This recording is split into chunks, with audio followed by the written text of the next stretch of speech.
السلام علیکم ناظرین، بزمی اینڈ سرگمی چینل کے ساتھ حاضر خدمت جناب ہمارے ساتھ موجود ہیں حاجی اعظم صاحب.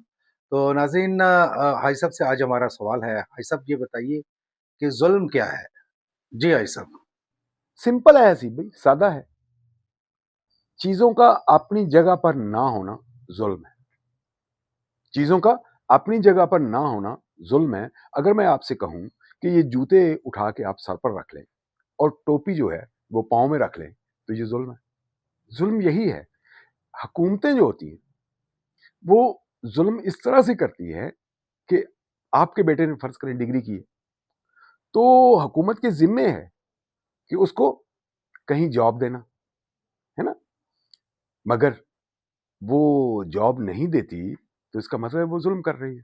اب اسی بچے نے اگر ریڑھی لگائی ہوئی ہے تو اس کو کیا کہیں گے؟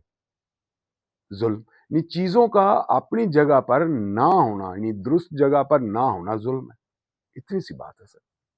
ظلم ہر اس جگہ پر ہوگا جہاں انصاف نہیں ہوگا. انصاف کا نہ ہونا ظلم کو جنم دیتا ہے. ایک آدمی بہت محنتی ہے، بڑا کام کرتا ہے، لیکن اس کے لیے کوئی پلیٹ فارم ہی نہیں ہے تو اس کو انصاف نہیں ملا. جب اس کو انصاف نہیں ملا تو وہ پھر کیا کرے گا؟ اگر مضبوط اعصاب کا مالک ہے تو یقیناً وہ ظلم کے رستے کو اپنا لے گا. تو چیزوں کا، انسانوں کا درست جگہ پہ نہ ہونا ظلم ہے. جی بہت شکریہ حاجی صاحب. ناظرین ہمارا چینل دیکھتے رہیے، سبسکرائب کیجیے اور دوستوں میں ضرور شیئر کیجیے. اللہ حافظ.